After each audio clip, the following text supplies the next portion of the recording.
All right, hello everyone. As most of you know, I'm Julie Larson, the chair of the graduate program, and I want to welcome everyone tonight to the lecture, which is part of our School of Architecture grad program Design Research Workshop Series. And tonight I'm here to welcome to Syracuse Architecture, Andrew Kudless. But first, a few acknowledgements. We would like to offer the university's land acknowledgement. We acknowledge with respect to the Onondaga Nation, firekeepers of the Haudenosaunee, the indigenous people of whose ancestral lands Syracuse now stands. I'd also like to thank the School of Architecture for sponsoring tonight's event, particularly Dean Michael Speaks, Associate Dean Kyle Miller, as well as our wonderful staff, who are always amazing in helping us, our entire II team, led by Andy and Lauren Mintier, Deborah Witter-Gamba, Lori Mataloni, she's somewhere here, and Elizabeth Costanzo as well. So tonight's event is part of our ongoing annual graduate program Design Research Workshop Series. This series, as many of you should know by now, but I just want to always remind everybody, it's really a chance to create new opportunities for the grad students to gain exposure to guest professionals who are invited to conduct an in-person workshop, as well as give a lecture here at Syracuse. And Andrews is the third of our 3 workshops this year. The workshops provide a new view into research methodologies and how they start to provide leverage into emerging processes and practices in architecture. The theme for this year, as some of you know, is crafting with machines, imagery, coding, and material as generative instruments, which is a set of speculative workshops that highlight the increasingly pervasive combination of traditional craftsmanship with the modern technology, where machines are not just tools but active participants in the creative process. The aim of the workshops are to see how learning and crafting in tandem with machines can enhance the design processes and enable complex and innovative solutions to architectural problems using imagery, coding, and materials, as you're starting to see with all of 3 workshops, to create potential new generative instruments for design. Just so you know, this was part, like last semester was Katie McDonald and Kyle Schumann of After Architecture. This semester it's also Keijo Swang of Timber Fabrication. But today we're here to talk about Andrew. So I just want to give you a little sort of introduction of his work. Andrew is a designer based in Houston, Texas, where he is the Bill D. Kendall Professor at the University of Houston's Hines College of Architecture and Design, as well as the director of the Construction Robotics and Fabrication Technologies Lab, or also known as Craft Lab. In 2004, Andrew found Matsys, and it's an award-winning design studio exploring the emergent relationships between architecture, engineering, biology, and computation. And the studio is the recipient of several awards, including the 2019 AIA Honor Award of Architecture for Confluence Park, which you can see here. And Andrew has received numerous other recognition, but just to name and highlight a few, the work of Matsys has been exhibited internationally and is in the permanent collection of the San Francisco MoMA, the Centre Pompidou in Paris, and the Frac Center in Orleans, France. So we are very excited to have Andrew here tonight. Please join me in welcoming Andrew Kudless.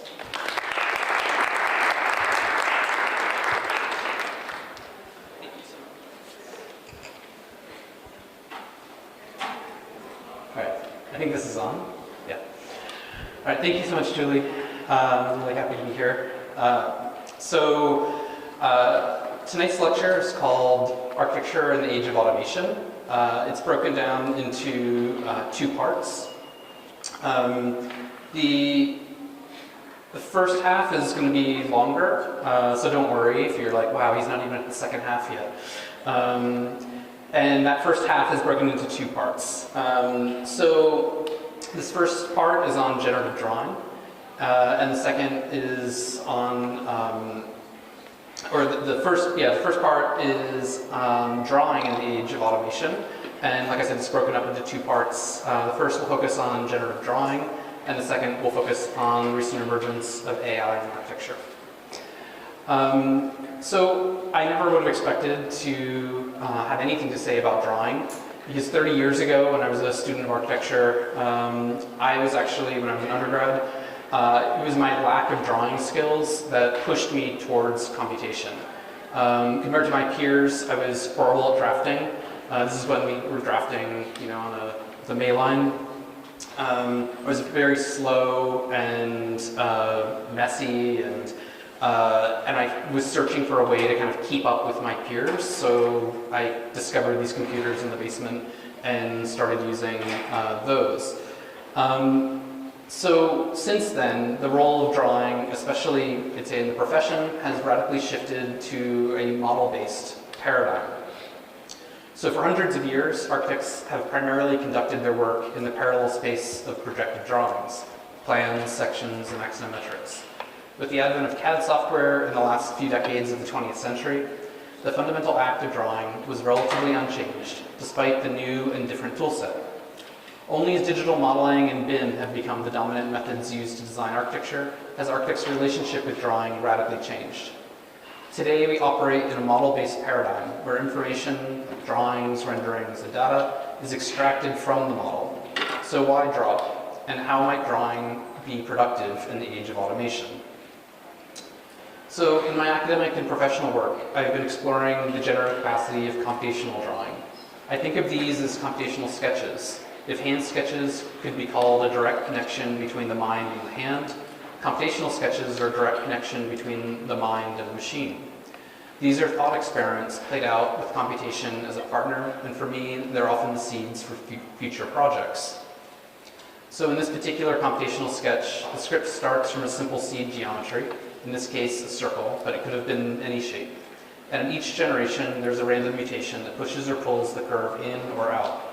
Each successive generation must then grow off of this new foundation. Small changes in the rate of mutation, its strength or variability, and the rate of growth produce large differences over time. So I return to these computational sketches again and again, in a way a craftsman might return to his or her toolbox.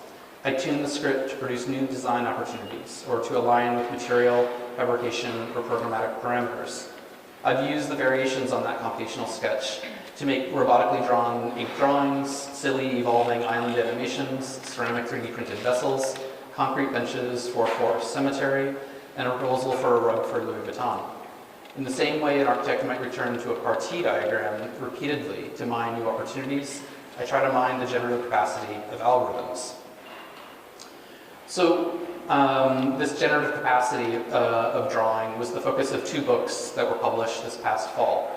So I co-authored the first book, Flux, Architecture in a Parametric Landscape, with Isla Berman, and the second book, Drawing Codes, Experimental Protocols of Architectural Representation, was co-authored with my colleague Adam Marcus. So both of these, I'm going to just do a couple of slides about both of these books. I'd say they both focus on drawing, or at least my role, especially in Flux here, focused on drawing. And I'm kind of looking for ways that I can engage drawing, despite, let's say, like my early aversion to it. And I've spent most of my career exploring parametric modeling, and I'd say in the last 10 years I've been returning to drawing as a way, both kind of pedagogically to teach some of these skills, but also just professionally. So with Flux, I'm not going to read through all of this, but essentially it's a history of parametric design over the last 100 or so years. It has 145 projects, and the book is broken up into these sections.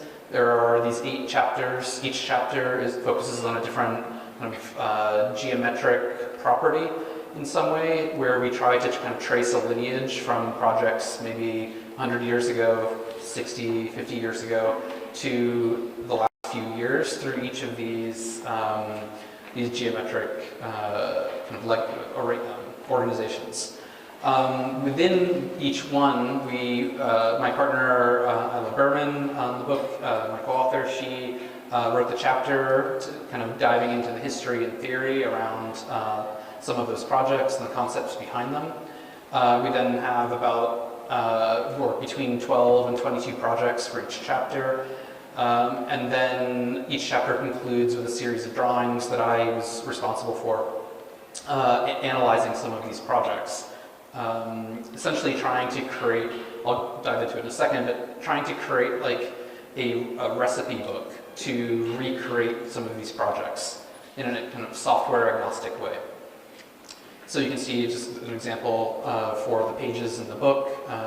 This was for the first chapter, Stacked Aggregates. So you can see kind of a legacy from the work Uruguay by Eladio Dieste in 1960 to Offista's Casa La Roca in 1995 when I was in school. I remember seeing their book in the university bookstore and immediately buying it because it was just such an amazing and cutting-edge approach, even though it was engaging like CMU blocks and bricks and things like that.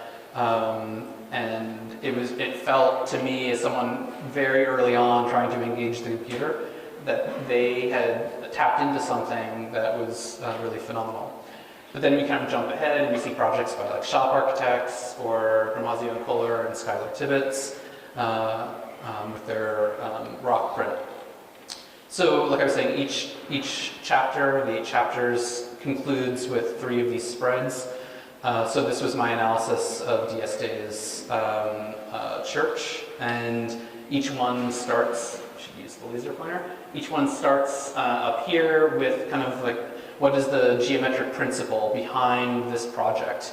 So in this case, I mean, you could pick out any number of principles for the projects, but the one I picked out for this one was just the relationship between the module of the brick and the curvature, the resolution curvature that's possible with that brick.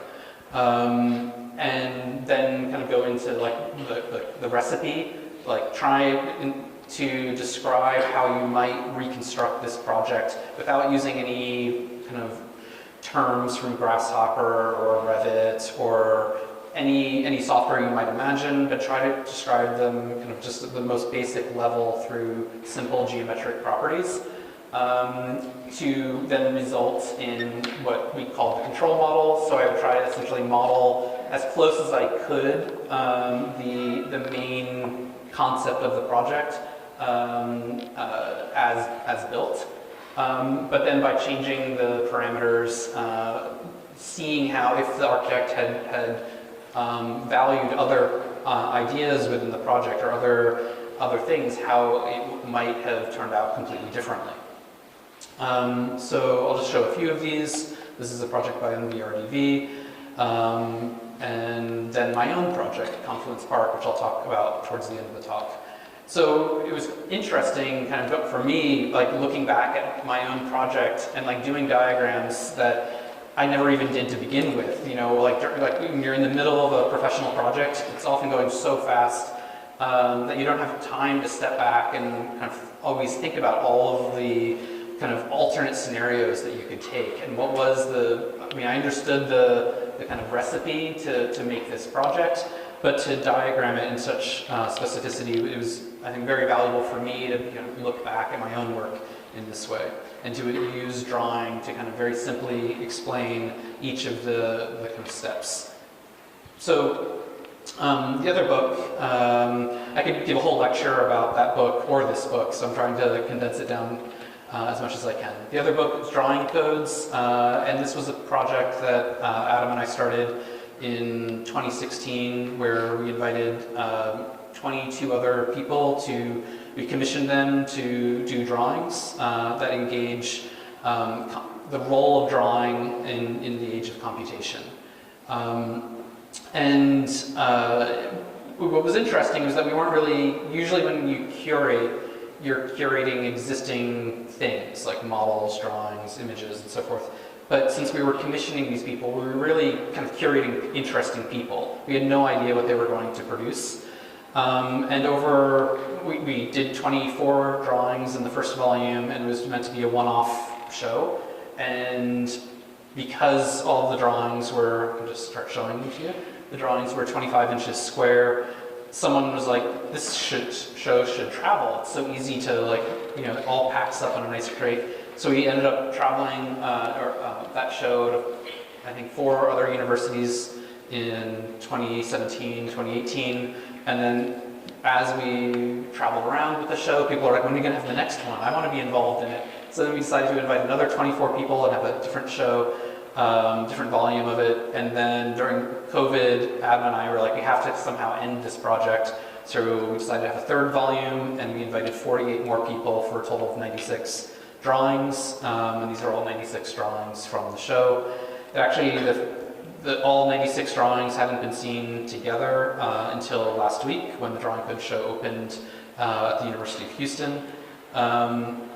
And as part of that first volume, we kind of commissioned ourselves. Adam did a drawing, I did a drawing, so I'm going to talk about my drawing. So this was in the, that we were curating it in the fall of 2016, and as you can imagine, just the curation, like framing and all of everyone else's, like dealing with everyone else's work, I basically put off doing my own drawing until the week before the exhibition. And so in the end, it was over the holiday break into early January of 2017. And at first I had thought that I was going to do a drawing that was just like a very kind of simple, abstract kind of drawing. And but as you all know, Trump was elected in 2016 and inaugurated in early 2017. And the constant refrain from him of build the wall, it was, politically I was completely against. But I wanted to engage the wall as an architectural object in some way that was counter to the way that he was talking about it.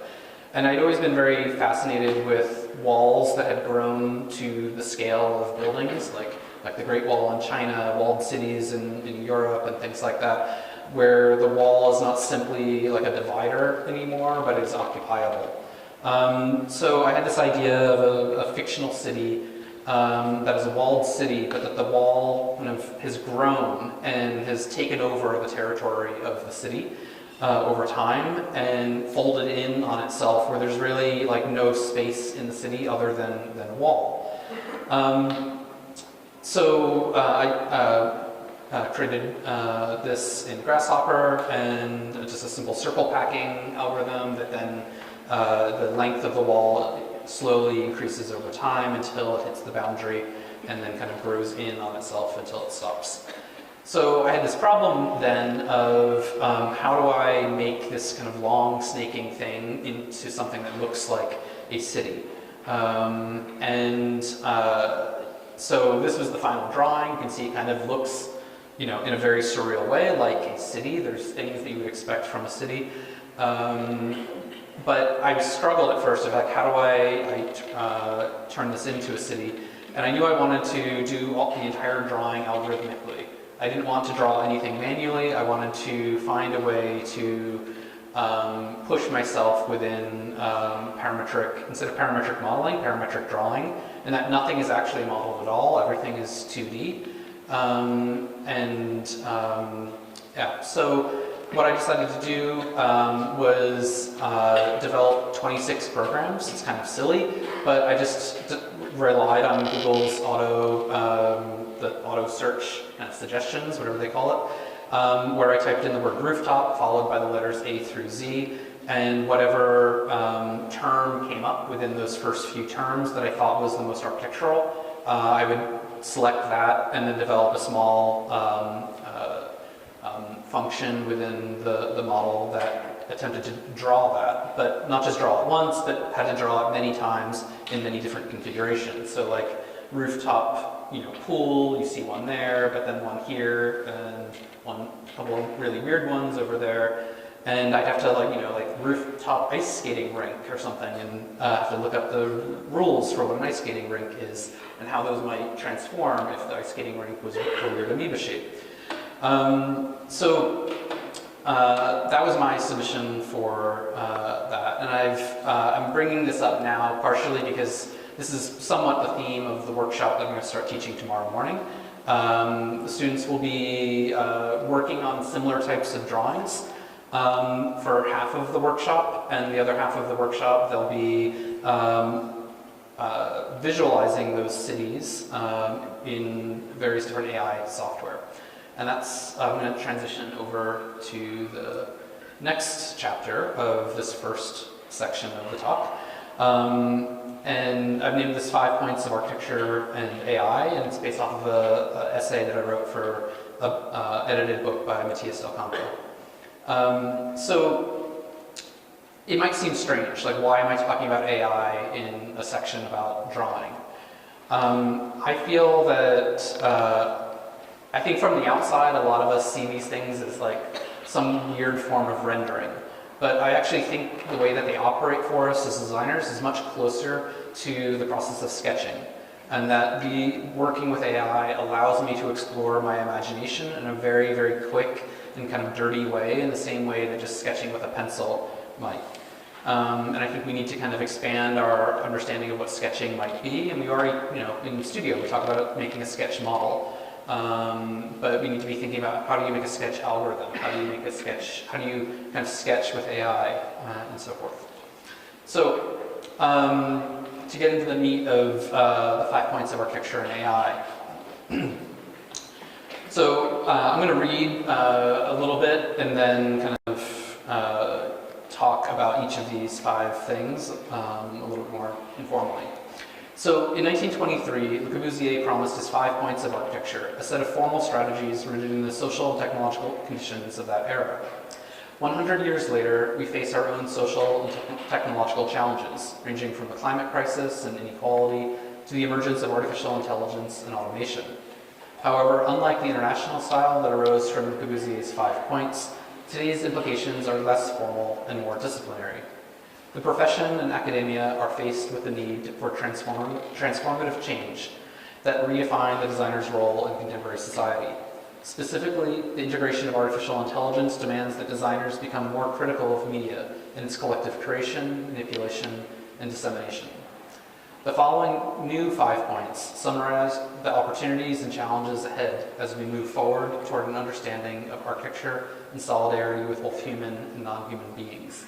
And I should just note, like when you look at the 5 points of Le Corbusier, each of those 5 points, I would say, were driven by a lot of technological change, right? Like the development of reinforced concrete, of steel. You could go through each of these. Like you can't really have a ribbon window or a free facade without concrete and steel. All right, the first one, and I'll say this is also the longest one. I'll probably talk about this for like 10 or 15 minutes and then get to points 2, 3, 4, 5. So don't worry if I go on for too long on this one either. Large language models, including latent diffusion models that rely on training data scraped from the internet, are as truthful as the underlying data. These models are essentially statistical predictors. Based on the patterns learned from the training data, the model attempts to predict a visual representation of a text prompt. Like us, the models are products of their training and are fallible, subjective, and incomplete in their knowledge.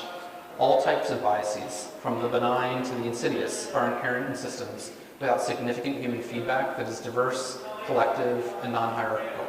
That is, we begin to rewire our brains to overcome the limitations of our experience through conversation, travel, and education. As architects and designers, we must question both the systemic biases embedded within the tools that we use and the implicit biases that we might bring to the design process. Our tools are the products of the socioeconomic conditions in which they're made. We are burdened by the countless gaps between each of our subjective experiences of the world and their imperfect representations in the collective media landscape. In these gaps lay opportunities to critically observe how we or our machines represent the world that we are making. So I want to step through a couple of examples of bias and discuss some of the most kind of where they're coming from, at least as a non-expert. I'm not writing these pieces of software, I'm not a computer scientist making these models, but from the outside I want to try to understand how do we engage with these models and what are the biases that they might have. So the first bias, and I should say that the two most common biases that we often hear about with AI are gender and race. And I'm not going to talk about those. I could talk about them a little bit in my own process and engaging and how I've encountered some of those. But there are better people to talk about than me, like Ruha Benjamin and sorry, forgetting her name, Crawford, who've written really great books on that topic. And so I want to talk about biases that I'd say I encounter more in like day-to-day, like almost every image that I make has these types of biases within them. That like any image that you make would, you're not trying to like provoke the model in some way. It's just like trying to make anything will somehow have some of these biases. So the first one I want to discuss is a bias around resolution. So unlike rendering, where changing the render size is just a factor of processing time, models used by platforms like Stable Diffusion, Flux, and Midjourney are trained on images of a very specific resolution and aspect ratio. Asking the model to produce images that don't conform to these parameters can produce surprising results. So here I prompted the Stable Diffusion model. This is quite an old model from 2 years ago, I should say. It does better now.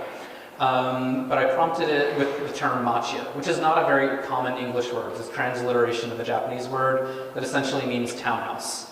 And if you look at the very small, the second image, the 512 image there, you can kind of get a sense of what a machiya looks like. And it's essentially just a merchant's house that you might see in Kyoto or something like that. So trained on square 512 by 512 pixel images, the AI model has a difficult time focusing on the specific typology of machiya at any resolution other than 512. As the resolution increases, the image content tends to duplicate and obsess over specific features. For machiya, the larger images have drifted into an amalgam of dense urban form, signage, and trees. So what's causing this, and what does it tell us about how the model understands certain concepts? Forcing the model to produce at resolutions that are far outside of its training, it reverts to cliches and stereotypes related to the prompt. At other resolutions, the model cannot focus on the specific area of latent space, and instead has a sort of blurry, zoomed-out view of the surrounding latent space. And what I mean by latent space, it's hard, for me to understand latent space, but we're not talking about a three-dimensional space. It's a multi-dimensional space of concepts. So you might think, like with machiya, like as an architect and someone who has lived there, that I understand it's an architectural typology of a merchant's house. But that latent space, that is this very, very specific latent space around machiya is a very, very small area of this giant universe of latent space. And when you force the model to produce at other resolutions, it can't focus on that small thing, and instead it starts looking at the surrounding space around that. And so it's like not seeing, the specific typology, but instead it sees, it's like nature, dense urban form, vertical signage, red, weird, things that are not, you wouldn't normally think of these things kind of together in a way, but it is this weird kind of mashup of a cliche of Japanese urbanism. So just as a test, I try to do this for every lecture. This is a house in Syracuse, again with a very old model from 2 years ago. But you see on the left a low resolution but relatively recognizable piece of that you could see it as a piece of architecture that might maybe, tell me, be within this region. But then when you force the model to produce at this other resolution, you end up with something that is kind of these stone cliff-like forms emerging out of trees. And personally, I know which one I find more interesting. So this is not an AI image, but I want to talk about another bias, or two other biases that I think as designers we have to kind of acknowledge when we're working. And it's something that is, I'd say, quite difficult for us to do. So this is Kiyomizu-dera, a temple, Buddhist temple on the hills of Kyoto. And it's a very famous temple. It's a World Heritage Site. Millions of people visit it every year. I often use it when I'm talking to my students about how you build, like one strategy for how you build on a hill, right? There's like many different strategies for building on a hill. This one uses like the creation of an artificial ground through the 5 or 6 stories of this timber matrix below the temple. So for me as an architect, when I refer to this project to a student, it's Not really the architecture that you see above, it's about the architecture that's below, the structure below it, as this strategy for an artificial plane hovering above the landscape. And you would hope, like if I were to ask a student, or if a student would be like, oh yeah, I want something like this. We do this all the time in studio, right? As a professor, we suggest a project to students, like you should go look at this, or you should think about the partie on this project, or something like that. And that you would hope that doing something similar with, like prompting an AI model, it would produce maybe something similar. That if we prompted an AI model with the name of this temple, it would know that this is the structure of this temple is probably the most famous part of the temple itself. So these are results from a variety of different models, but also different languages. So on the left, you see in English, and on the right, you see it in Japanese. And you can see that none of them have that structure below it. The thing that is the core, at least as an architect, the core concept of that project that you would want to pass on to someone else as you prompt them with that. But the models clearly don't understand that concept at all. They understand temple. Some of the models in English, I'd say, are doing better than the prompts in Japanese. And you might notice a very consistent theme within the Japanese ones, that all of them are sitting on water. And I think it's quite interesting in that the prompts, it's quite interesting but also incredibly frustrating, that the models have been trained primarily on English. That, as you know, the internet is primarily English, and although there's lots of other languages on the internet other than English, the model that this, the model was trained, Stable Diffusion was trained on 5.8 billion images, and I think 2.8 were in English, and then after that it drops down tremendously. I think Russian and then Chinese are the next most popular languages, and they're like 200 million images each. And many of the images don't have any known language associated with them. So it's by far, by like a factor magnitude 10, that the models are very highly biased towards English. Now you can see clearly it understands a little bit of the Japanese characters, but it doesn't actually understand the compound meaning of these characters, and it's taking out the middle character for water and and the last character for temple, and says, oh, you want a temple on water, and puts those together. So I think we're both with the Matsys example, and that I didn't show it here, but other times I've done it, it actually performs much better in English than it does in Japanese, and something similar here. And that we have this incredibly frustrating situation where concepts that are native to other languages are more easily visualized and produced, generated with English prompts than they are within their own native language. The other thing that I want to point out, this was a different model, these were mid-journey, but you can see very similar problems with the water and so forth. But if you look at the images in English on the left, and in general, all of them, there are two other biases that I wanted to talk about. One is color, and the other is composition. That these models, like I was saying a moment ago with like the red signage, that within that latent space, things that we might not normally perceive to be associated with a project become associated through the prevalence of images with those things in them. So for instance, I know from visiting this temple that there's one particular spot that's like the Instagram spot where every single tourist goes and takes a picture of the temple. And because it's on a hillside in Kyoto, the top time to go visit it is in the fall when all the trees are changing color. So these are results from the Have I Been Trained website that is a database that looks up those 5 billion images. And it's almost like Google search for what these models are trained on. That if you search the name of the temple in English, you see a very consistent theme. There's a lot of oranges and reds and yellows within here, but there's also a lot of diagonals compositionally. Whereas if the same exact term searched within Japanese instead doesn't produce anything even similar. Like I don't even see the temple itself in these images. So it's something that we have to be aware of, that the models are biased towards English, but also can be biased towards times of year or the composition of the photo. If that photo appears thousands of times on the internet, the model's concept of what that project might be will be biased towards that particular point of view. So, all right, like I said, that's a very long explanation of some of my thoughts on the challenge of bias. The rest of these are, I'd say, more positive and will be much faster. So the second point is the cultivation of sensibility. What is a design sensibility other than the ability to predict the success or failure of an idea based on hints and fragments before you?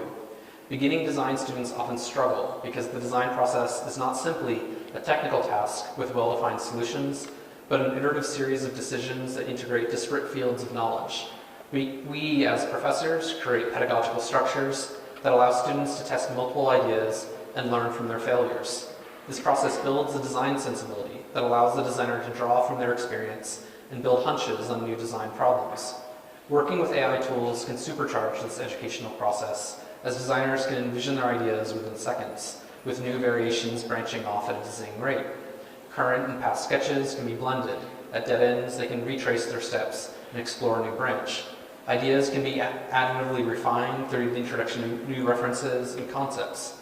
This requires designers to develop the ability to express themselves through language in ways that rely on deep historical and cultural knowledge, as well as an understanding of how the knowledge aligns, or often doesn't, with a specific model in use. Although it's often called prompt engineering, it's more like prompt poetry, in that text-to-image models reward users with better vocabularies and more knowledge of art and culture, and can use those to eloquently describe their desires. However, designers also need to understand where language and images fail to convey critical information, especially concerning material and fabrication logics. The use of AI is not a replacement for traditional design education, but an augmentation of what we already do in teaching students to be critical, yet open to a multitude of design criteria, and to use iteration to test out hypotheses. So over the last couple of years, I've probably produced around 50,000 images with Midjourney and Stable Diffusion and Flux. With each image generation, I'm making several choices. Do I need to edit the prompt? Which of the variations do I want to explore further? Do I need more variations of the same prompt? I'm often making these decisions within seconds, and I don't worry too much if my decisions don't produce the desired results, as I can always go back and produce alternatives. The choices we make further train the AI model. However, the reverse is also true, and I think this is really important. Our consumption and analysis of the images changes our own mental models, and this affects our own intuition. That we train the model, but the model also trains us. So what I mean by that is that when you're using Midjourney, they're collecting, or you use OpenAI or whatever, they're collecting all of that data, and they're using that data to make their models better. And that can be good or bad, because the models can come and become biased based on what the users are doing. But I want you to be aware that when you're using these tools, like, I don't know how many renderings I've created in my career, probably a few thousand, but I've created 50 times the number of renderings. I've created 50 times more images using generative AI than I have renderings. And the consumption of those images, I have to assume that every time I'm looking at those images, I'm making a value judgment. Like, does this follow what I want or not? And just that split-second decision of saying something is good and something is bad, or this is what I want and this is what I don't want, that's training my own brain to think in a different way. Although there is an apparent sense of magic when you first start using text-to-image AI tools, this quickly dissipates as you become frustrated with the limitations of language. Just like with speaking to another human, language can fail to convey what you intend. One of the most useful tools in this case is image-to-image generation. As the saying goes, a picture is worth 1,000 words. In this series of images, I started with a 3D model of my project Confluence Park. From this, I extracted the depth map where the surfaces in the foreground are rendered white while surfaces in the back are black. I can use this depth map with an AI model trained on reading the depth of images to transform it into a variety of materials. By varying the weight of the controlled depth map, the generated image begins to drift further from the source. Oops, sorry.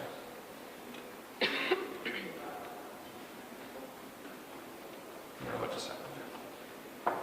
Okay. There we go. These images can be further blended and combined with new text prompts to further hybridize the original source image, allowing the pavilion to transform into a wicker chair or timber pavilion instead of concrete. So just to kind of walk through this really quickly, the center top image is not a photograph of Confluence Park. It's the depth map being transformed. The prompt was a concrete pavilion in a park. A very simple prompt. But by reading that depth map, it fairly accurately, like if I looked at that quickly, I would assume that that was someone's photo on Instagram of Confluence Park or something like that. But by then changing the prompt, I think I said a megalithic pavilion, made of stone, and then backing off on the strength of the depth map, you see in the fourth image along the top that it doesn't follow the depth map as closely anymore. It has more freedom to kind of move away. And then pushing that back even further, you see it almost becomes this like stacking of stones and so forth. All right, so the third is the crisis of labor. The discipline of architecture has developed an unhealthy relationship with the labor necessary to produce good designs. In an almost cult-like way, the discipline has promoted long hours of tedious tasks for relatively low pay. Too many talented and passionate architects leave the profession, and it is often incompatible with the pressures of everyday life. Rather than relieve this burden, technology often adds to it through steep learning curves, arcane workflows, and endless updates and conflicts. The technologies we use are often biased towards the tail end of the design process, with a focus on production and efficiency. Rather than view technology as a means to do more in less time, we need to reevaluate how it might create opportunities to augment our design process in meaningful ways while also removing the drudgery that has long plagued the profession. After 30 years of digital tools in architecture, generative AI tools are one of the only tools that help expand the design imagination by focusing on the early design phases. Although it is fast, the value is less in its speed than the fact that it challenges the designer to look at their ideas in a new light. Rather than days in Photoshop meticulously massaging an image that will have little impact on the design itself, designers can sketch a design's potential atmosphere in minutes without modeling a thing. Rather than the image only serving as a late output of the design process, it becomes an integral part of its development. Architecture is inherently multidisciplinary and synthetic. It pulls from aesthetics, engineering, finance, construction, and ecology in creating a design that responds to its specific needs. Generative AI within the design discipline is in its infancy, but it can potentially augment the architect's task of integrating complex design criteria across various levels. Technology should be emancipatory. It should free us to do more of what we want to do rather than what we have to do. Unfortunately, too often this isn't the case. We feel burdened by technology. For the profession to thrive, we need tools that augment our design abilities rather than make us feel like machines. Collages like this would have taken hours or days previously, but now can be generated and painted in minutes. I can express and visualize my ideas faster. And this isn't important simply so that I can do more work, but so I can sketch out ideas and explore my imagination more deeply. Like I said at the beginning, that when I was an architecture student, I was terrible at drafting and very, very slow. And I would only draw 1 or 2 plans for my projects throughout the whole term because that was all I could do. I needed to be very intentional with drawing, as there wasn't time to explore a broader range of options. We have developed the opposite problem with computational design. With an infinite range of options available and the tools to nearly instantly model, draw, and visualize them, we drown in the flood of information. The architect Mark Burry has described this as the stopping problem. How does the designer know when to stop when they have built or simply used a process that is able to produce an infinite number of options? Interestingly, Burry suggests that the answer circles back towards intentionality. With the careful construction of constraints and the intelligent use of the designer's judgment, and maybe some computational optimization, the designer can steer the design towards their goal. the designer is a co-author in the process through their initial constraints and eventual judgment and selection. This is a video of NVIDIA's Canvas app that allows you to paint a 3D HDRI environment using simple brush strokes. Each color represents a different feature type, like clouds, mountains, grasses, and rivers. You can swap out styles of landscape from deserts to grassland. Although it's only working right now with landscapes, I'm sure people are working on one for architecture. In fact, if any of you have used Creo, it's not for architecture specifically, but through the prompt, you can essentially be doing what I was just showing for a building. This form of AI-assisted sketching, I think, will become the standard in the next few years for designers of all types. So the fourth is the redefinition of authorship. The incorporation of artificial intelligence tools in design poses a challenge to conventional ideas of the solitary genius creator. Since these tools are trained on an imperfect approximation of human knowledge, and their interfaces encourage interaction, engaging with them involves a social dimension akin to communicating with a knowledgeable yet eccentric colleague. This interaction is marked by a reciprocal exchange of ideas, as well as frequent misunderstandings and occasional breakthroughs. Consequently, authorship becomes blurred, and instead we should direct our attention towards the collaborative process of creation and the resulting value of the design. Design has always been a cooperative effort between the designer, their materials and tools, and the larger social and historical context in which they operate. This collaboration is shaped by a diverse range of living and non-living systems, including our direct collaborators like clients, engineers, and fabricators, and the broader social, economic, and ecological networks that surround us and are even within us. The introduction of AI models and tools has only further complicated the already intricate interconnections of contemporary design. By providing a vast and yet imperfect simulation of collective knowledge, AI models have expanded and enhanced the designer's capacity to explore the human imagination and envision new possibilities. This novel perspective acknowledges the complexity of the design process and rejects the outdated mode of the master builder fully in control of all aspects of a design. Although our role is to synthesize disparate streams of information and competing criteria, we do this in partnership and solidarity with multiple overlapping and nested communities. The collaboration with generative AI tools adds a new layer to this understanding of shared authorship. So over the last few years, I've used my generative drawings that I showed earlier as the seeds for a generative AI model. Each drawing is thought through the model's understanding of actual urban patterns learned from countless satellite photos. Working between two forms of media will be the focus of this weekend's workshop. So essentially the 15 or however many of you, we're going to be doing many of these over and over again and produce kind of an exquisite corpse, if you know that, the surrealist game, of these different visions of cities.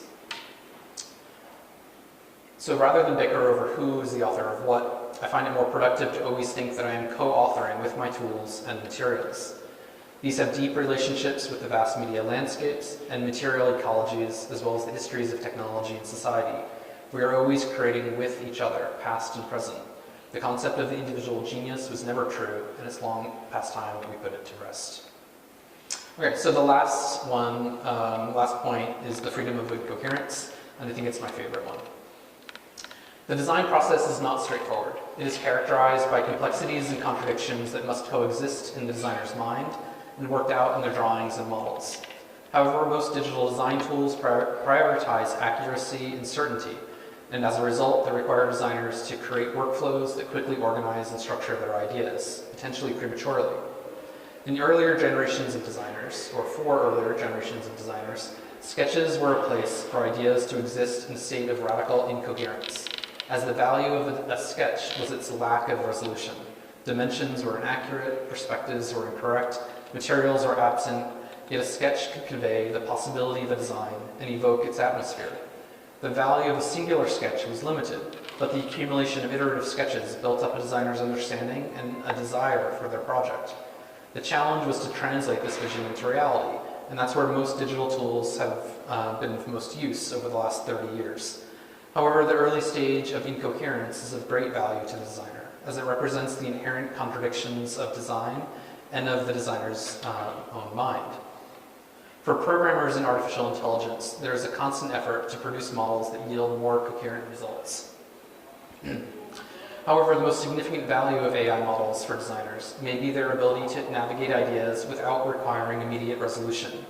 In a contemporary workflow, designers must construct complex parametric and BIM models that are often fragile and limited in flexibility. We commit early, as the exploration of diverse ideas can be too challenging. The images created with generative AI, on the other hand, allow for the investigation of a broader range of options without committing prematurely to a specific design direction. These AI models enable the necessary messiness of design, as they do not conform to a geometry-based paradigm. The latent space of the model allows for an architecture before geometry. Nearly 25 years ago, actually now 25 years ago, I was living in Japan and became fascinated with these fabric structures that now you can find kind of anywhere in the world. But at the time, these seemed completely foreign to me, like these scaffold construction sites. We just didn't do them in the 90s when I was in architecture school. I was used to the sprawling and dirty construction sites of the United States, and these draped, tightly bound sites captured my imagination. I began walking around Kyoto, Kobe, and Osaka, collecting as many photos as I could. While I was there, I began making up projects for myself using these diaphanous fabric facades. But when I returned to the States, other professional directions took over. The difficulty of drawing, modeling, and rendering digital fabrics also intimidated me. There was a simplicity to the work that was not reflected in the media that I could use to represent it. However, about 2.5 years ago, I began sketching an idea for a house with a fabric facade that breathes with the wind, using, at the time, Midjourney. These sketches are not a full design, in the same way that a pencil sketch isn't. They are explorations of a latent space of the design that exists in our own neural network. Through sketching, we make connections between memories and visions. I've resisted the urge to start the typical design process of trying to convert these images into 2D drawings or 3D models. I'm not ready for that yet in my process. I often use these extreme resolution bug feature that I mentioned at the beginning of in the bias talk in Stable Diffusion to produce intentionally incoherent images. There's a drive in the world of machine learning to produce realistic imagery. I think as designers, we need to resist this desire. We have rendering engines that can produce accurate depictions of our desired realities. I think the value of generative AI images is in their ability to produce ambiguity and incoherent assemblages of form and atmosphere. I produce these images as a way to understand and visualize the latent space of my idea. They don't have to match reality, as my ideas don't match reality yet either. In addition, I've also been intentionally forcing Stable Diffusion to produce glitches by using prompt weights that seem to break its desire for coherence. The images capture details for me that I want to see in the design of the house and its relationship with the landscape. I never try to use references to architects, artists, or styles, and instead use very simple prompts describing what I want to see, weighted by how much I want to see it. I then begin to bring these images back towards reality by using image-to-image prompts or blends. By starting from an initial image or images, the model can achieve much more than the most complex text prompt. I'm able to pull in images that extend across the span of the project, or sometimes even images from previous projects, like projects that I may have produced when I was a student or 10 years ago, to help me combine my memories and extend my imagination. I'm sure neither of these images are the final design of the house, but that's not my goal. After 30 years of the unrelenting logics of CAD drawings, parametric models, and complex render settings, I'm thankful for a tool that is easy to use and allows me to explore in a new way. At the same time, it comes with the heavy weight of the collective computational and cognitive biases that I mentioned at the beginning. However, I'd rather face these difficult reflections of a larger culture than look away. All right, so then the second chapter, or half, let's say, but this will be maybe 15, 20 more minutes, is more focusing on my built work. I call this chapter the material practice of architecture. So when I was in grad school about 20 years ago, I became fascinated with a diverse group of architects who seemed to have focused deeply on specific material systems, such as Dieste, who I mentioned earlier, with bricks, Otto with fabric, Kendall with concrete, Prouvé with sheet metal. And I should say that when I was going through undergrad, I wasn't taught any of these architects. You know, there was like a canon of architects that we were taught, and these people were unfortunately not on the list. I'm sure it's changed now. But it was kind of a revelation for me to see how an architect could become kind of like an engineer, a builder, designer, all at one, and focus on one kind of system and kind of become an expert within that area. So for some of these designers, form emerged out of a specific material condition, and they developed innovative fabrication processes that minimize material by aligning form with the structural flows. I was immediately drawn to this way of thinking and how it has influenced a range of architects and engineers like Gaudi, Otto, and Eisler. Form isn't something that's abstract, but a mediator of force and the result of specific material logics. So starting in 2006, almost 20 years ago, I began to experiment with using gravity and elasticity as a design partner for a series of walls. I had begun to use computational simulation to model physical force, where I would use what was called dynamic relaxation to simulate highly elastic meshes. The results of these digital experiments were similar to Otto's soap film experiments. As a test of the digital simulation, I decided to set up a physical test where I pour liquid plaster into an elastic mesh.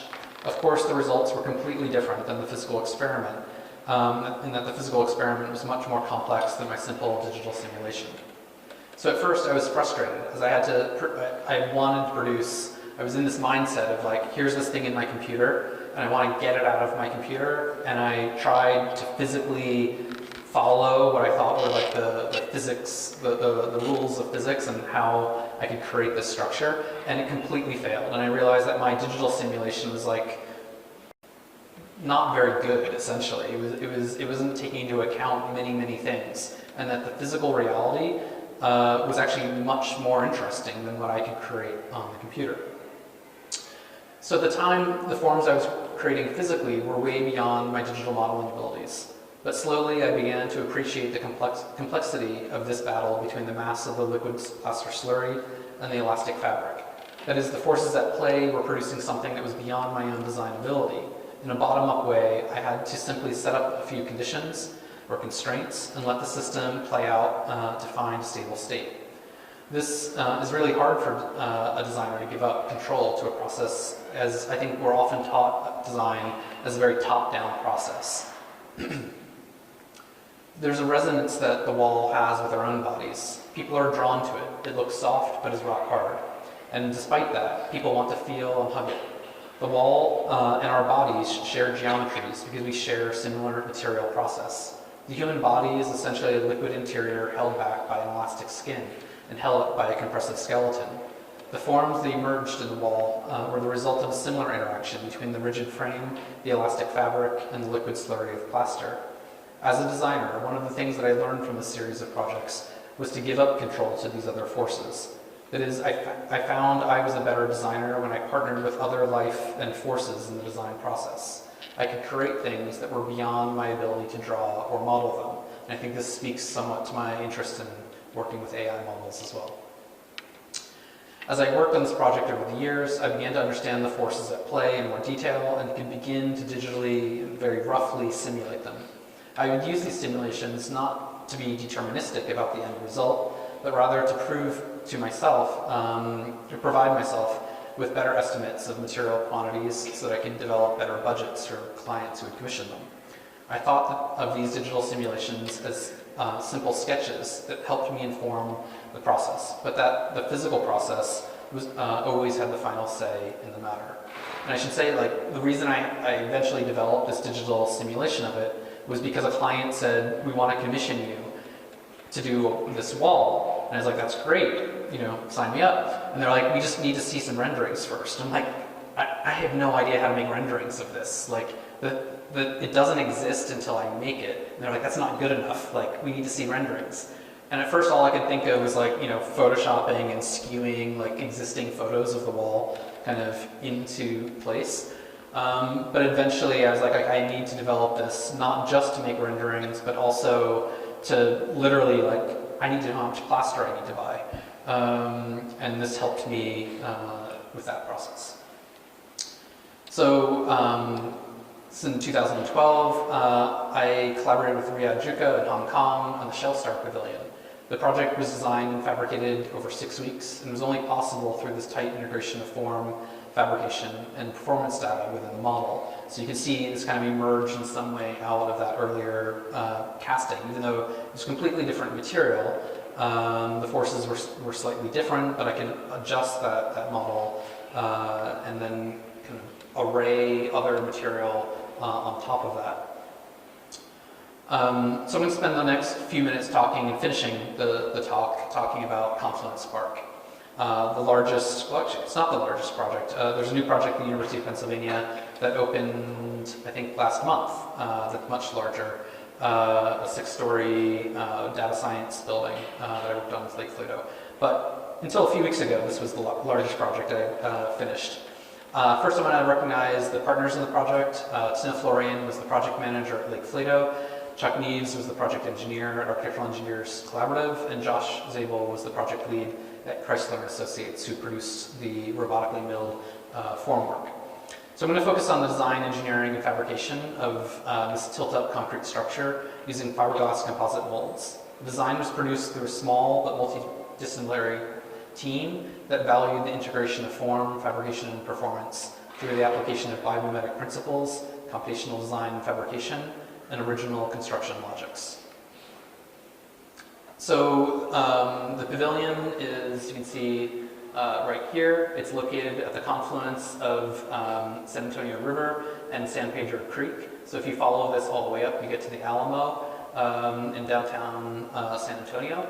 And what I didn't know before starting this project, that the Alamo, it's like way up here somewhere, like a mile or 2 miles north, was the last of the Spanish missions. And then there was another one right here. There's actually like, I think 5 or 6 of them all together. And this is now called the Mission Reach. So this project was part of a Army Corps of Engineers kind of revitalization of this. It used to be like a floodplain that was kind of like a, well yeah, essentially it was kind of ignored by the city, and most of the development was north of the city.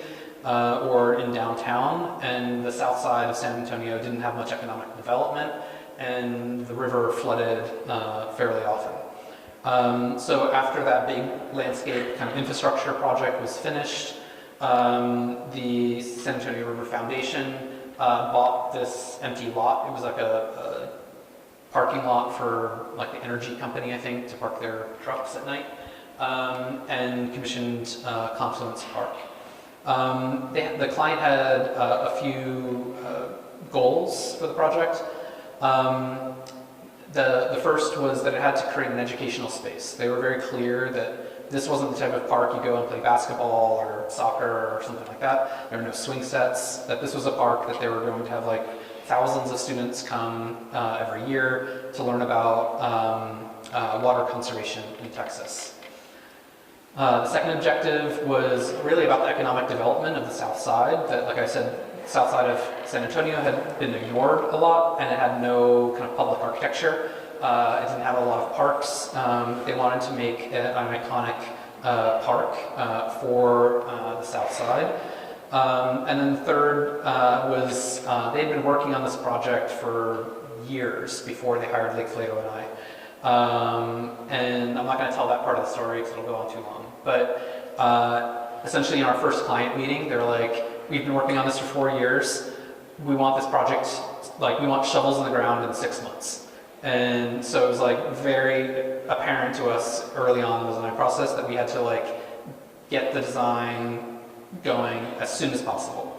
So it was very, very fast. Like the design was like done in about 4 months. So while most structures attempt to visually minimize the shedding of rainwater, we decided to use the pavilion to celebrate the collection of rainwater and to make the form of the pavilion a pedagogical device for the park's guides and visiting teachers.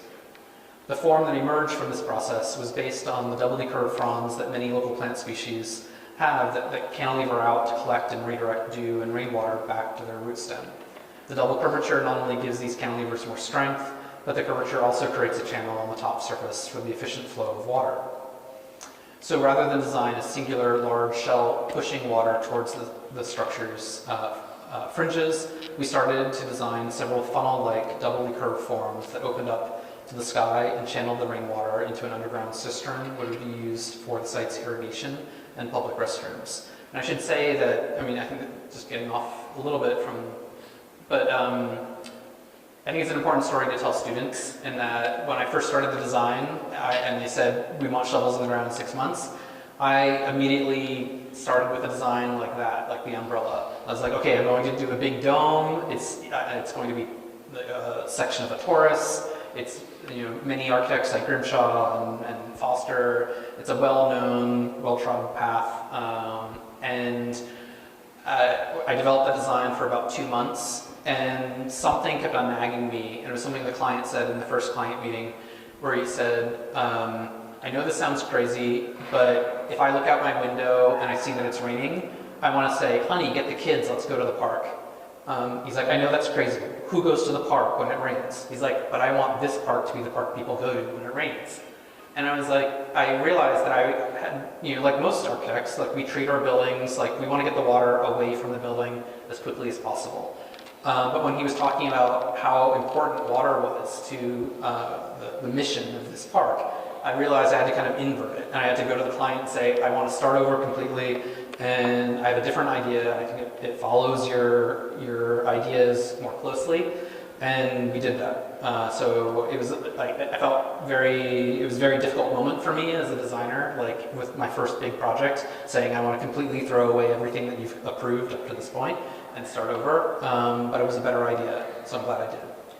So, and you can see here some of the dates and how fast things developed. So once I got kind of the go-ahead from them, like December 1st, I could develop a parametric model of this new idea, and a few days later had this idea. So although the new doubly curved funnels aligned with the pedagogical mission of the client, the complexity of making these forms initially resisted easy construction strategies.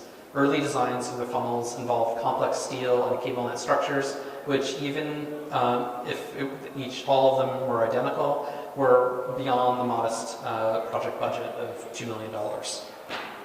So at this point, inspired by the work of Felix Kendall, Brian Zeisler, and many others, who had investigated the use of concrete to create complex forms that align with structural forces, the team quickly moved to concrete as the primary material. It became necessary to begin to divide the funnel shapes into discrete parts in order to break the forms into manageable sections while also allowing views into the interior of the funnels. However, while the earlier steel funnel shapes were designed to cantilever and be supported through tension rings that could balance the forces around the entire funnel, the discrete concrete parts no longer had this tension ring and had to require a new solution. The design team decided on a simple solution of pairing each discrete funnel part with a symmetric paired element to create 11 structurally independent arches. So the resulting arch is the simplest of structures, a statically determinate 3-hinged arch. An arched structure plays to concrete's significant compressive strength, while minimizing its limited tensile strength. Referring back to the biomimetic inspiration, each half arch was nicknamed a pedal. An additional benefit to this new organization of pedals or half arches was the idea of using a modified tilt-up concrete fabrication technique. Tilt-up concrete construction, famously used at the Schindler House in 1921, is defined by a concrete panel being cast flat on the ground on site and then lifted or tilted into place and connected to the foundation and adjacent panels. The technique can be considered halfway between cast-in-place concrete and precast concrete, as the panels are cast on site but not in place. Thomas Edison, one of the earlier originators of the technique, stated that the advantage as tilt-up, tilt-up construction eliminates the costly, cumbersome practice of erecting 2 wooden walls to get 1 concrete wall. In the context of Confluence Park, tilt-up had a distinct advantage over cast-in-place concrete, as it more easily allowed for reusable molds, which could be erected in one place on site throughout the construction phase. When working with modular systems, it's difficult to escape organizing systems that reinforce the appearance of repetition. After exploring various uniform grids, an irregular pentagonal tiling grid was developed. The Cairo pentagonal tile, it's called the Cairo tile because some of the street pavings in Cairo are paved with this pentagonal tile, has 4 long edges of the same length and 1 short side. When this pentagon is subdivided into 5 triangles, it results in only 3 unique triangles, 2 A's, 2 B's that are the mirrors of A, and 1 C. The center of each pentagon represents the funnel drain, and the edges of the pentagon represent the apex of each arch. Each A triangle is paired with its mirror B triangle from an adjacent pentagon to produce a full arch. Similarly, each C triangle is paired with a C triangle to form from an adjacent pentagon. In parallel with the selection of the specific plan arrangements, development of the sectional properties of the geometry were also developed. For both structural reasons and water flow capture, the petals had to retain a double curvature. In order to test how water could flow on the petals, a rainwater simulation script was developed. The petal parameters were modified until the rainwater flows all ended at the drains at the base of each petal. Although a traditional wooden formwork technique was explored, similar to how here Felix Kendall made many of his structures, it was determined to be far too expensive and inaccurate for the project. In fact, when we got the budget estimate for creating the forms in this way, just the formwork was $2 million, and I thought I was going to be fired because the whole project budget was $2 million, and essentially all of this plywood and all, that was going to be thrown away was the contractor saying it was $2 million. So luckily we found an alternative. We worked with Chrysler & Associates to develop fiberglass composite molds. Historically, digital fabrication has been used in some of the largest and most expensive projects, while less expensive projects use traditional techniques. However, in this case, the traditional technique was far more expensive than the digitally fabricated fiberglass mold. In addition, the fiberglass mold was not only less expensive, but it was stronger, more durable, and more accurate. The 3 formwork modules were fabricated off of 5 and 7-axis CNC milled EPS foam forms. After milling the forms, a 50mm thick composite structure composed of inner and outer layers of fiberglass composite with a central core of balsa wood was applied. One of the biggest advantages of using this method was that the milled surface of the foam was positive was highly accurate, and that all accumulation errors inherent to the fabrication were offset from this surface instead of working toward it, as would be the case with traditional method had been used. Due to the size of each full petal formwork, roughly 9 meters wide by 8 meters tall, each of the modules had to be subdivided into 3 primary subsections in addition to several side forms that could be shipped from California to Texas. After the formwork was positioned such that it could be cast as a modified tilt-up wall construction, the rebar was added to the formwork. The fact that the bottom surface of each petal was cast against the smooth fiberglass, while the top surface was cast open to the air, allowed the 2 sides of the petal to have radically different finishes.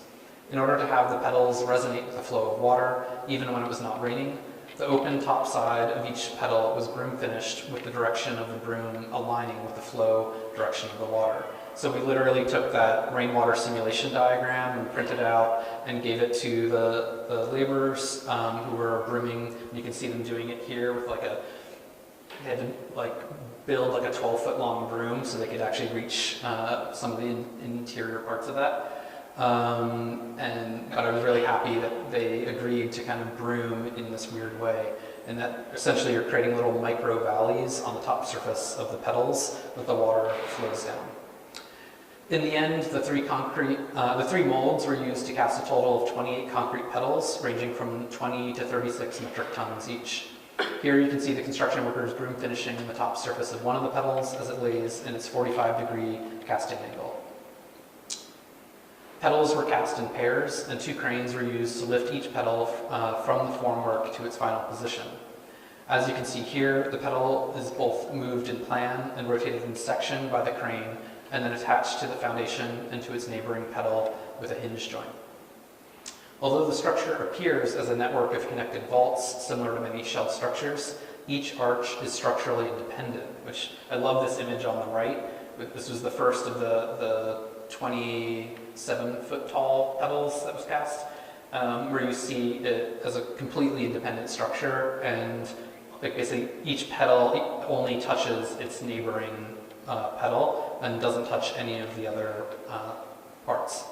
So not only did this reduce lateral loads being passed between the arches, it also allowed for more easily fabricating the entire structure from only 3 unique molds, which then reduced the construction waste.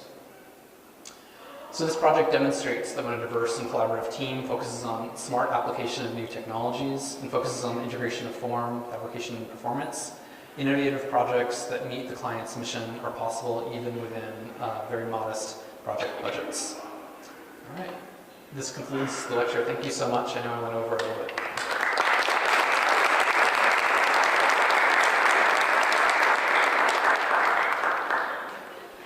Thank you so much, Amy.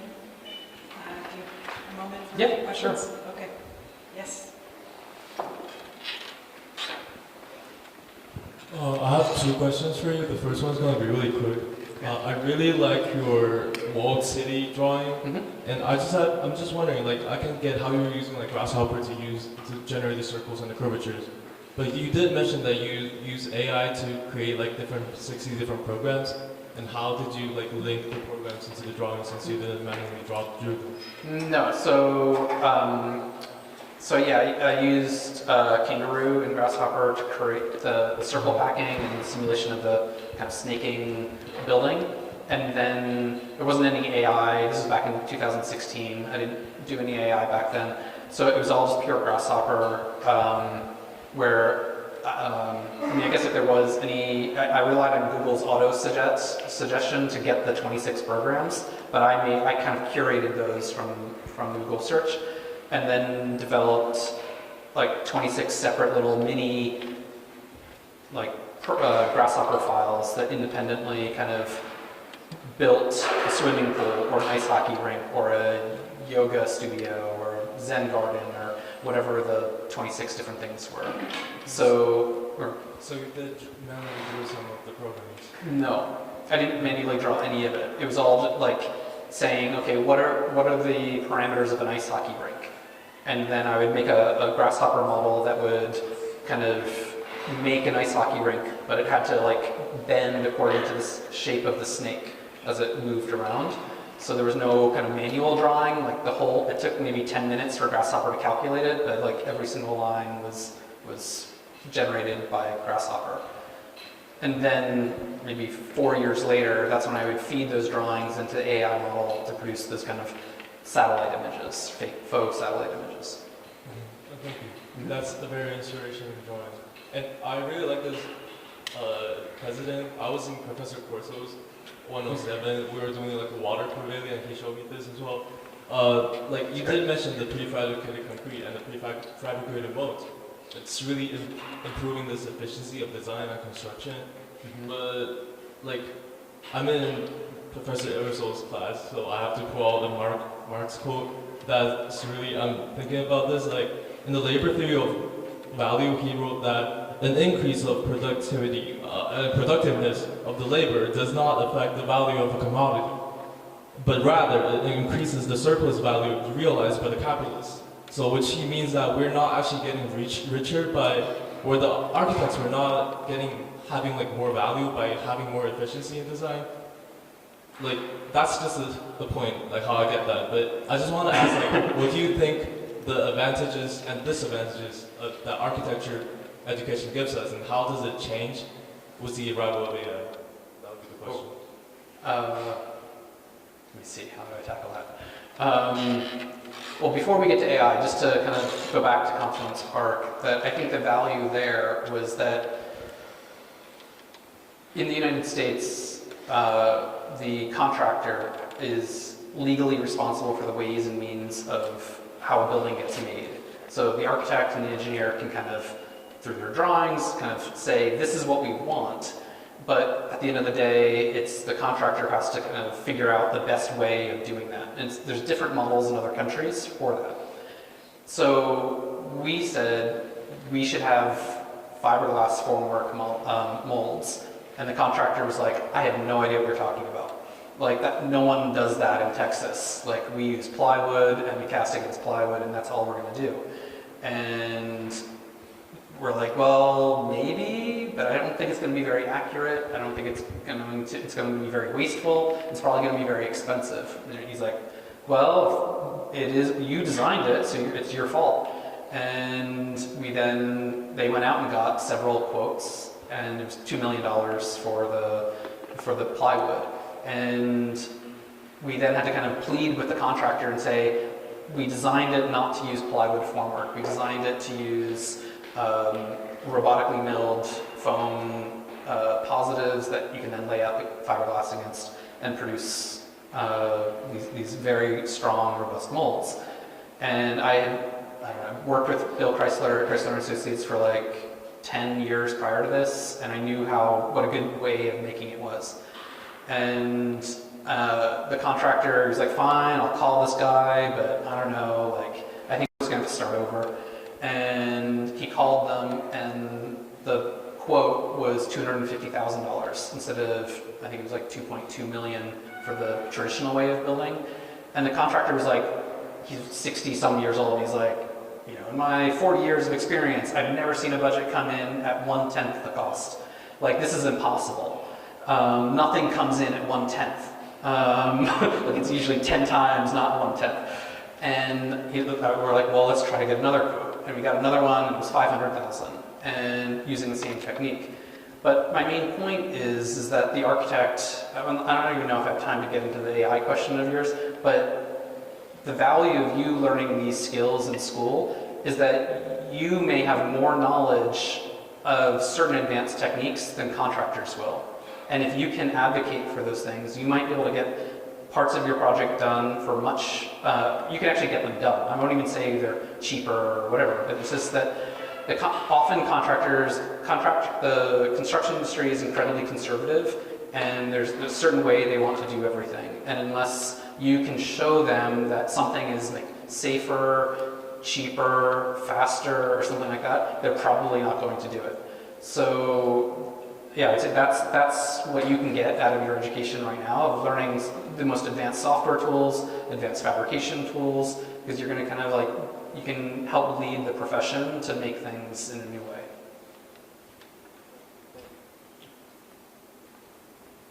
Questions? Yes. Is this working? Thanks, great talk. Thanks. It's a very beautiful project, the last project you showed. But for me, the highlight of the talk were those images you generated of the kind of diaphanous house. And, you know, after that, this comes off to me a little bit like Back to the Future. You know, the technology and the technological potential of generating those images as a design aspiration, a design sensibility, as a kind of potential to strive for, you know, as an architectural designer is much, much greater. Mm-hmm. You know, so it also struck me when you started this, well, I don't know if it was the start, but at one point in this story, you were talking about not knowing how to render the surface or the form, and it seemed to me, no, you do know how. You know, you did it with that project. Mm-hmm. And it seems to me it's a little bit of a need to, I mean, I'm imposing a set of ideas and values on your work, but of rethinking what, you know, the sketches, what the final product is. You know, there's a huge tradition, of course, in architecture where, you know, something like a Boulez drawing is the architecture. Right. That's the aspiration. That's the final product. Or, you know, if we think about Robin Evans and from translation from drawing to building, that's still a problem. You know, it's just maybe been inverted, right? In a world where we can produce a rendering of a final architecture in not a hundredth amount of time. Right. That we could render a design that's produced through more traditional design methods. So, you know, I guess I wonder how much you have thought about or want to think about those kind of images as closer to a design result you want to achieve than you know, you would get from any other method.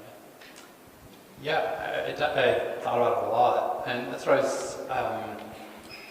why I was trying to position the AI images as sketches, So like, for me, they exist in this world of something that I can do very, very quickly, and I can explore. I don't have to feel constrained by like, oh, I have the wrong snap turned on in Rhino, and what's the grid, and is this, all this stuff that we get overwhelmed by the technical aspects within software, or even with drawing, like with a Mayline and triangle and all that. Back then, there was like a fussiness to all of it that was restraining the speed of your, like the stream of consciousness that you have as a designer. And that's why I think like the napkin sketch is so successful, just sketching on trace or whatever, as quickly, you don't care if it's accurate or if it's gonna work, like it's visionary and it's driving the whole project. And the problem is that I feel like as a designer, that vision often gets chipped away so much because it might take weeks or months to digitally model and light and texture and then render. And then you're sitting in front of Photoshop one day, like painting little people in, and you're like, what am I doing? Like, does this matter anymore to the design? Like, it's just such a waste of time.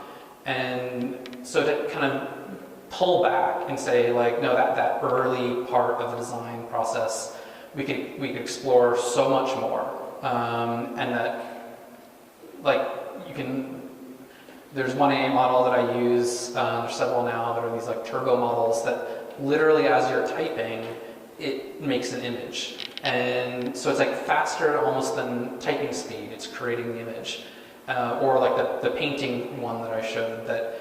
It allows you to envision things like almost at the speed of your imagination, but more importantly, that it's not your imagination. It's like this other vast landscape of knowledge that's often inaccurate, like I was saying, or biased, or you simply completely disagree with. Like maybe it has a vision, like it's interpreted your text prompt or your image prompt in a way that you did not intend at all. And I think that same productive feedback that you sometimes have, like sitting in the studio, showing your colleague, like, hey, what do you think of this? And then they completely misread your drawing, but somehow in that misreading, you understand your work in a new way.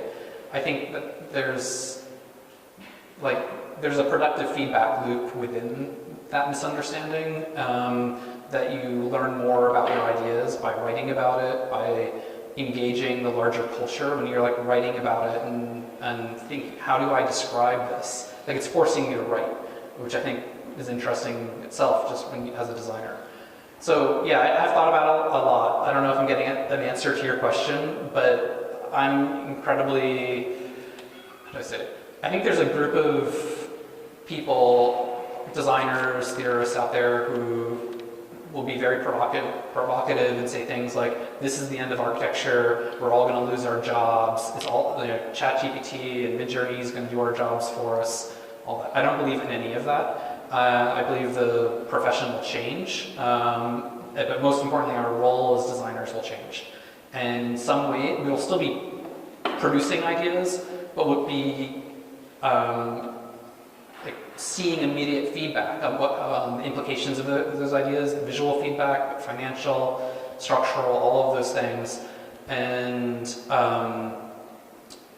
and I'd say we act maybe more as curators in that respect. Like when studio, when we ask our students to make 10 study models, by tomorrow, and then you come in and we kind of, in a way, we're trying to teach the students to be curators of their own work. That they can look at the 10 models and be, okay, 2 of these are really good. Like, we now have something that's like, it can produce thousands of options in a few minutes, and we have to kind of develop a curatorial practice of what is the most important thing within the process, within this project to me, because I can almost do anything. So I find that really exciting. But also, if you have to produce thousands of images, you have to kind of be like, well, why is one model producing really stock photo boring images of architecture, and another model is producing super painterly surreal images, right? You have to be very critical about which model, in the same way that you'd be critical about which friend to go talk to at a certain time. Am I really emotionally fragile right now? Do I not want someone to criticize my project too harshly, or do I kind of subconsciously think my design isn't very good and I don't want to go to the friend who is gonna tell me the truth? So I think we're going to have these agents, these non-human agents that we can kind of ask different questions of, and we have to kind of curate those results.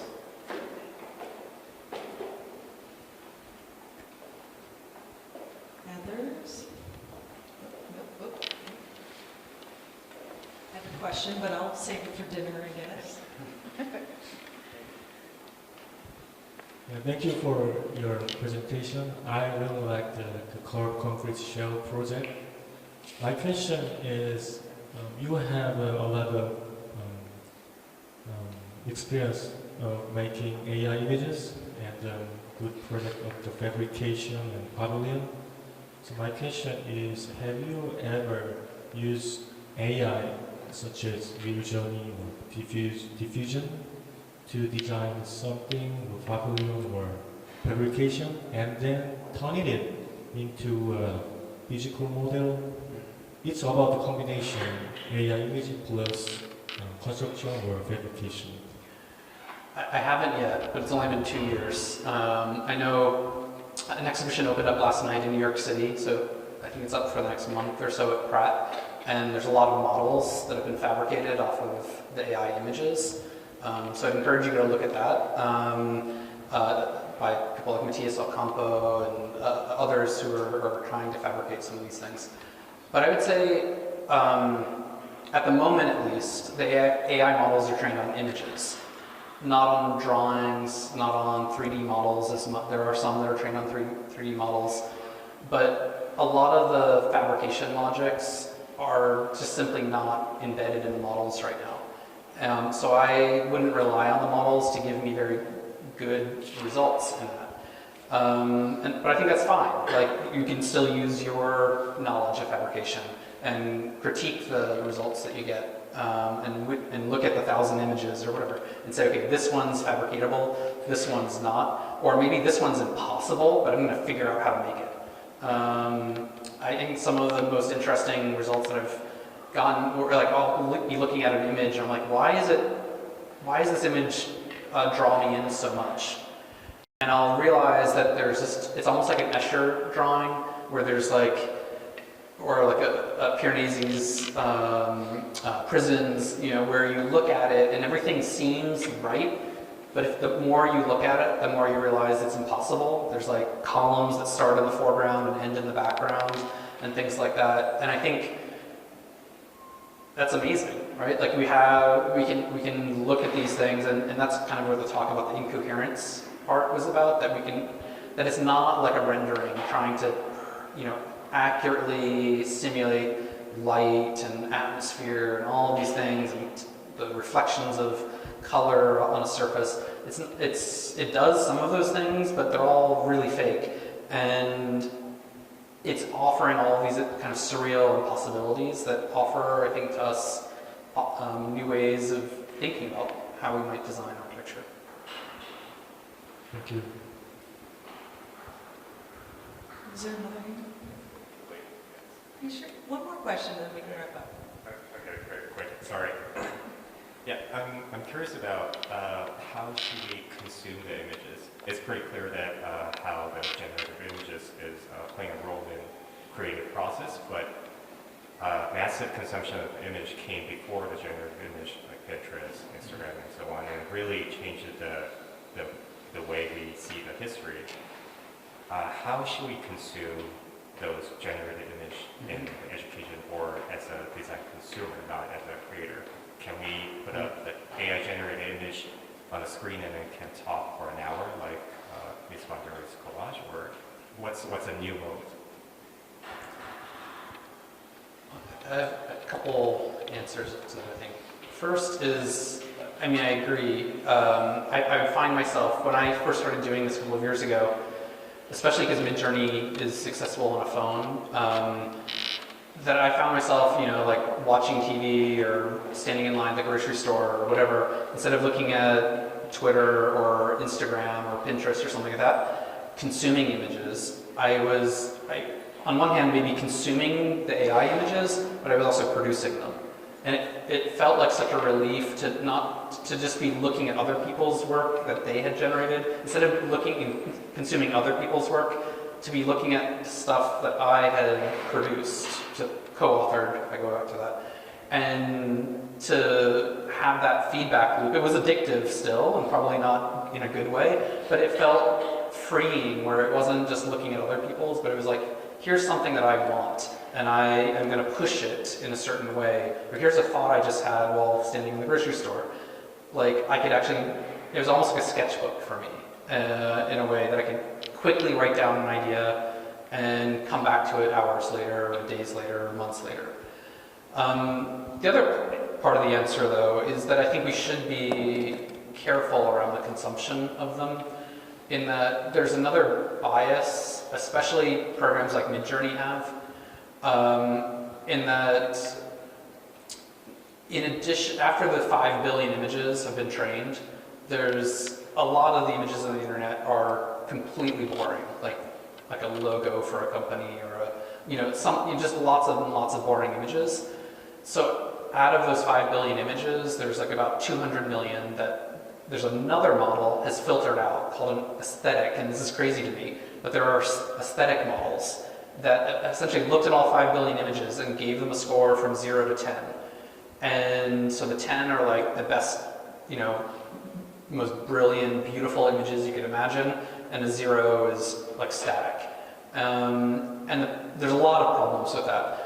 One of them is that, like, who trained that aesthetic model? Who got to decide that this image is a 10 and this image is a 7 and all of that? So that's one problem. The other problem is that a lot of these companies have used those aesthetic models to eliminate the creation of any image that is below a certain aesthetic level, which is crazy. Like, just try to make an ugly image in Midjourney, and it's like, according to traditional notions of what beauty are, it's like impossible. Like, every image in Midjourney is just like, you look at it and it's like, that's stunning.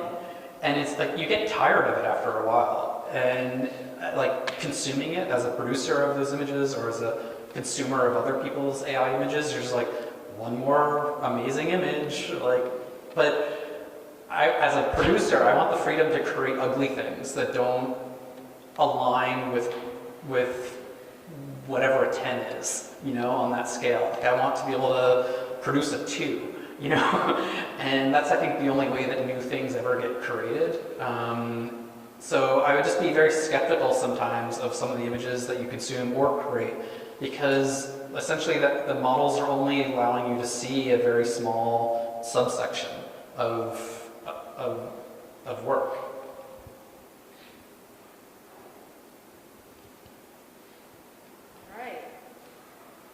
Does that conclude the evening? Okay, well, thank you so much, Andrew. Thank you. Really appreciate it.